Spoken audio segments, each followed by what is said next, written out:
There could be some movement on the Canada-U.S. trade front. The cabinet minister leading those talks, Dominic LeBlanc, is in Washington and met this morning with Commerce Secretary Howard Lutnick. The CBC's Ashley Burke joins us now from the U.S. Capitol. What can you tell us, Ashley? JP, a Canadian source tells me that there is a sense of urgency right now, that the Canadian side sees a window to try and land a trade deal with the U.S. But the source also says that there are no guarantees that it will happen in the next few weeks. Canada-U.S. Trade Minister Dominic LeBlanc is here right now in Washington. He met with Donald Trump's Secretary of Commerce, Howard Lutnick, this morning and posted a photo online calling it a productive meeting. LeBlanc's office says it lasted about 90 minutes, and it's all part of Canada's efforts to try and get the Trump administration to drop or at least lower a series of tariffs hitting Canadian sectors hard. Here's what the Prime Minister said today. Aluminum, steel, autos, copper. They happen to have a specific on copper, and then of course lumber, softwood lumber, which has been an issue. So those are the areas where immediately we are focused on improving the outcomes. In order to do that, we will have to look at other areas where we can have win-win cooperation, other areas. Today's meeting here in Washington comes after the Prime Minister announced last week that he would drop some retaliatory tariffs on the U.S. because he says he was given assurance by Donald Trump over the phone that it would intensify talks. And Ashley, you've learned more details about how this meeting came about. What can you tell us? JP, the Canadian source tells me that after the Prime Minister's announcement that he would drop some of those countermeasures, that Mark Carney and Donald Trump exchanged texts and that they agreed LeBlanc would come here to Washington for these talks. The source also said there was a recognition from the American side that Canada had taken a significant step by removing some of these countermeasures and that talks should pick up. We also know that Canada's ambassador to the U.S., Kirsten Hillman, was also at today's meeting with Lutnick. The Prime Minister's Chief of Staff and Canada's Clerk of the Privy Council are also here. These are all top officials really signaling how serious these conversations could be. But what's not clear, JP, is where these negotiations are at behind closed doors and how close or not Canada actually is to reaching a deal. All right, the CBC's Ashley Burke in Washington for us tonight. Nice to see you. Thanks for coming on. As Ashley was saying, the Prime Minister's negotiating team just wrapped up a long meeting with their U.S. counterparts in Washington. Minister Dominic LeBlanc changed his plans for trade meetings in Mexico to go to Washington instead after Canada dropped some retaliatory tariffs on the U.S., something Alberta Premier Danielle Smith has long been calling for. Nathan Cooper is Alberta's representative in Washington, and he joins me now. Nice to see you, sir. Thanks for coming on. Hey, thanks so much for having me today, JP, and a very pleasant DC afternoon to you. I'll take it. So U.S. Trade Representative, or U.S. Trade Minister, I should say, Dominic LeBlanc just wrapped up a meeting with his U.S. counterpart in Washington. We're told by a Canadian official that it was a constructive and lengthy meeting today and that they may actually meet again later this week. What's your reaction to that, sir? Well, we think that any time that you can have constructive dialogue with the United States, that's a positive step for Canada. The Premier has long been a supporter of a diplomatic first approach, and so we're pleased to see some of the steps that she advocated for in the early days of this conflict to sort of coming to fruition, and hopefully we can have a very good and strong resolution, not just for Alberta, but for all of Canada. Yeah, and it wasn't just Minister LeBlanc who was part of that diplomatic effort, as you call it. There was Ambassador Hillman, Canada's top representative when it comes to negotiations. She was in the room. We also are hearing that Mark Carney's Chief of Staff, Marc-André Blanchard, was also on hand for these discussions. So some of the government's heaviest hitters were here today in D.C. What does that tell you about the state of these talks? Well, I think seeing progress that we've seen in the past week or so, the Premier was very pleased to see the retaliatory tariffs lifted. I hope that that's a sign of good faith. It's something that we've long advocated for, and the Premier, of course, has spent a significant period of time advocating for free and fair trade. And I think to see those non-CUSMA compliant tariffs lifted is certainly a step in the right direction. And it's our hope that we come to a very fair and reasonable deal in the very near future. Do you think it's a coincidence that Minister LeBlanc gets a meeting days after Mark Carney drops those retaliatory tariffs? Do you see a connection between what they did on Friday and these talks that are unfolding now here on Tuesday?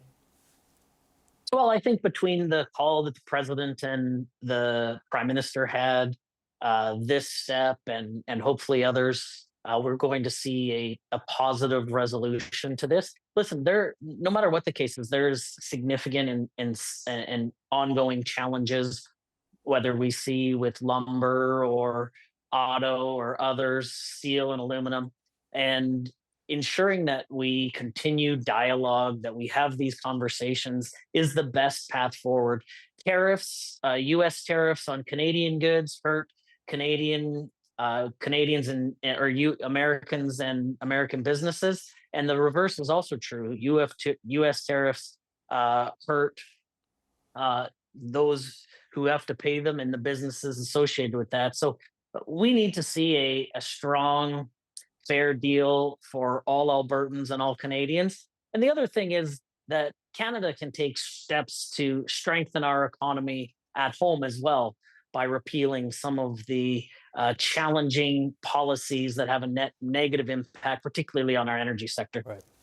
You're welcoming this decision to pull back the retaliatory tariffs, but there has been some pushback in other circles to the Prime Minister's decision. We're hearing, of course, from Conservative leader Pierre Poilievre. He says that Carney is weak and that he's losing. And Mr. Poilievre is also seeming to call for more countermeasures. He's not necessarily happy that these tariffs are gone. What's your message to the Conservative leader? The Premier has advocated for diplomatic first approach. That's what she did when she came to Washington to advocate on behalf of Albertans and Canadians, I might add. The Premier has done an incredible job of communicating this message that Canadians, our economies, Canada and the U.S. are intermingled, that we all win when both of our economies are strong. Alberta trades $188 billion a year with the United States of America. And Canada is America's largest customer. And so we need to do what we can to be focusing on making sure we have a fair deal for Albertans and Canadians and putting the needs of our economies and Canadians ahead of the cut and thrust of day-to-day politics. So Mr. Poilievre is wrong when he says there should be countermeasures. Is that what you're saying? No, I'm not saying that at all. What I'm saying is that we need to have a diplomatic approach to these negotiations, and that's exactly what the Premier has advocated for. The Prime Minister has been pitching the current arrangement as the world's best. You know, we have the lowest effective tariff rate.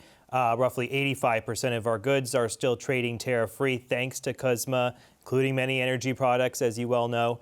Do you think that we can get any better than what we already have? We know Trump loves his tariffs, and he doesn't seem to be budging with any other country when he does these negotiations. Do you think what the current arrangement is the best it's going to be?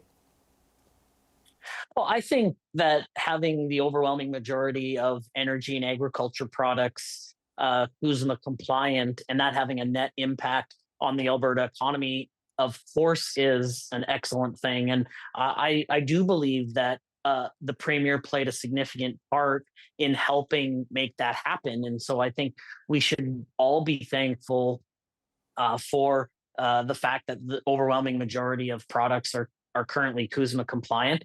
Is it the best deal? Time will tell. I think that it's important that we continue to work for the best deal. And so that's why we're pleased to see the retaliatory tariffs as well as the ongoing negotiations taking place between the federal government and the U.S. government. And we hope for a quick and fair resolution for Albertans and for all Canadians. I want to end on this note. The Prime Minister said today that the two sides are looking for other areas of cooperation, so Canada can make some progress on the sectoral tariffs on the steel, aluminum, the autos, the lumber. Do you know what he's talking about there when he says that there may be some other areas of cooperation that could get us off the hook from those 232 tariffs? Well, I know that Alberta would be very excited to talk about North American energy dominance and ways that we can help be part of the energy security solution for the United States, and we'll be continuing to talk about ways that we can be part of a fair, free, and open trade with respect to energy, and ways that we can be creative of trying to help secure U.S. energy dominance that will have a net positive impact on Alberta's economy and as a result on the Canadian economy at large. All right, let's leave it there. Nathan Cooper is Alberta's representative in Washington. Thanks for coming on, sir. Thanks so much, JP. Have a wonderful evening. Let's bring in the power panel to talk about this development. Cameron Ahmed was the head of communications to former Prime Minister Justin Trudeau. Françoise Bavin is a former NDP MP. And here with me in studio is Kate Harrison, a conservative political analyst. Cameron, I'll start with you. Does that mean Mark Carney was right to drop these retaliatory tariffs if Dominic LeBlanc can get a meeting, just days later? Is this headed in the right direction now? I'm probably best to refrain from saying if one move is right or wrong in this long process of negotiations. I mean, ultimately, what we learn from public comments and from public announcements like this one is only a fraction of what's actually happening behind the scenes. These negotiations rely on a ton of conversations behind the scenes between ministers, staff, the Prime Minister and the President, and everybody else who's working on the sidelines as part of the effort. So it's absolutely the right call to open the door to keep negotiating and keep the conversation going. Canada clearly had some leverage by imposing these tariffs in the first place so that they were able to drop them.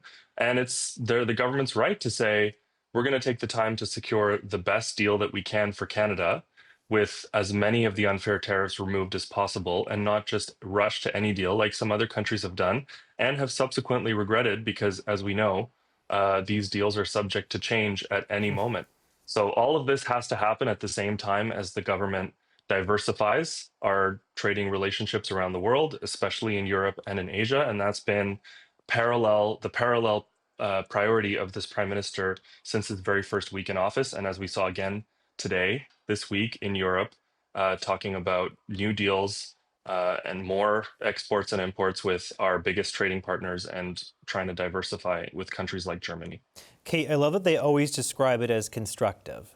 We don't really know much more than that. It was constructive. When is it not constructive? Right. Do they ever tell us if it's not constructive? But one thing that was interesting is we were reporting, one Canadian official is telling us that there was a recognition from the Americans that Canada took a significant step last week when it dropped the retaliatory tariffs and that it was time to increase the cadence of the discussions between Canada and the U.S. What's your read on this? Yeah, I wonder why it may have taken 4 months to arrive at an increased cadence. We were told by the Prime Minister during the election campaign that this was the greatest crisis that we have faced. So to only make that move now, to look at reducing and removing counter tariffs now, which is something that only Canada and China imposed in the first place, one wonders what we were doing for the last 120 days. Cameron brings up the visit to Europe. Those are meetings that should be happening, of course, but those are medium to long-term payoffs. I don't think any Canadian is looking at the news today wondering what this means for their affordability, what it means for their job prospects. These are longer-term investments and initiatives that the government is undertaking, which should happen, but activity is not achievement. There's been lots of meetings, lots of conversations in DC and in Europe, and we cannot yet point to a single new defined proposal, some new investment, some new project, which I think Canadians will demand to see sooner rather than later, considering this is the crisis that we are in, according to the Prime Minister. Was Carney right, though, to drop those retaliatory tariffs? I think that counter tariffs make sense if they involve getting parties back to the table. And that was the goal, right? You try to inflict pain and speed up an agreement. That clearly was not happening, so it seemed like an inevitability. It broke the logjam. At least it broke the logjam, right, Françoise? I mean, they hadn't spoken in weeks, LeBlanc and Lutnick. We know that deadline, they blew past the August 1st deadline. There was seemingly no progress in the hours before that deadline. And now LeBlanc's in D.C., they're having a 90-minute meeting. Things are going well, they're telling us. It's productive. They're having lengthy chats. And then the Prime Minister's Chief of Staff is even down in Washington and sitting in on these discussions. What's your read on what's happened today? I think we should pop the champagne bottle right away. No, actually, after all these months, there've been so many ups and then downs and so on and so forth. I think we're all playing at the tune according to Donald Trump. So you make one step forward, two steps backward. So in a sense, it's good to have those channels. And yes, by removing the tariffs, which were imposed, if I understood correctly, on things that were protected by CUSMA. So in a sense, you cannot argue that you want to stick to the CUSMA and then at the same time say, "Oh, I'm putting tariffs on these things." It was meant to attract attention. It did its thing, and the timing must have been great because they were asked to do so. The same way the taxing of the internet giants. Canada backed off from that. So far, negotiation with the states mean every time to back a bit further. Till what end will President Trump bring us to our I wouldn't say our knees, because you're negotiating, and I'm not being critical of Canada at the same time. We're a tiny thing compared to the giant market that the Americans are. We are big in resource, and we're doing the right thing by trying to find other market to lessen our dependence. But that's as good as it goes. So as long as they talk to us until they trash us the next time, I just lost my optimism that we're there. I think, JP, you'll be talking about this for months still. Yeah. I mean, Cameron, not years. Yeah. To the point about how we've dropped the digital services tax, we haven't hiked the retaliatory tariffs on steel, and now we've dropped the other retaliatory tariffs on the CUSMA compliant goods.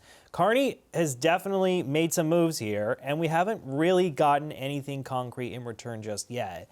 At what point do you think the Prime Minister has to deliver something to keep up this persona of being, the fighter for Canada, the elbows up guy? Like, when does he actually have to produce something that's going to be good for this country? Well, frankly, the best way to be a fighter for Canada is to keep negotiating until you can get the best deal for Canada.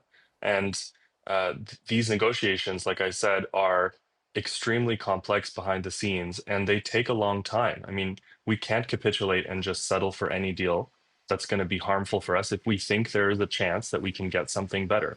We are, to François's many good points, we're a relatively small country with regard to the United States and all the other countries that they're trying to strike deals with. We have a lot to lose. We are already feeling the pain from these tariffs. So the best thing the government can do is to be smart and tactical in its decisions and not obviously show all your cards. I mean, obviously things are different today. The context is completely different and has changed, but what we're dealing with fundamentally is very similar to the first time we had to negotiate with the president and with the administration. And it took a long time, and there were ups and downs, and there were moments of prolonged quiet where we didn't hear a lot of news, and then there were big announcements and statements, and ultimately the government was able to secure a pretty good deal for the country and for our businesses. So that is the ultimate objective of the Prime Minister. And yeah, it is core to our long-term viability as a big, important trading country to have stronger deals and relationships in place with other countries. A lot of this groundwork was laid over the last 10 years and frankly under the previous Harper government too, to try and diversify our markets. But because of the reality of our shared border, there hasn't been a lot of expansion into new markets. So it is absolutely critical for the Prime Minister to walk and chew gum, for the government to keep negotiating, not share all the details in real time, but come to the table with other countries and show them that we're serious about becoming their premier partner for critical minerals, for resources, and for many other things that we have to offer. In there. Yeah, no one is saying it is not complex. But the Prime Minister campaigned and won an election on being the guy to get a deal done, being the one to negotiate with Trump. That is how he positioned himself in the election campaign. So we are now a quarter in to this mandate, and Canadians do not have anything to show in terms of a trade agreement. So the government has indexed heavily to showing progress on international trade and on the Canada-U.S. relationship. There's nothing there to show. Meanwhile, they've left themselves exposed on domestic policy. We're nowhere on housing, crime, immigration, affordability. So unless you're going to deliver on the former to try and offset the latter, then you find yourself empty-handed in both instances. And so I think, to your question, when does the Prime Minister need to show progress? I would say if there's not significant progress on Canada-U.S. trade and some of these international deals with tangible commitments, not just commitments to commit in the future and MOUs, by the end of this year, I think Canadians are really going to be wondering what it is that they voted for back in the spring.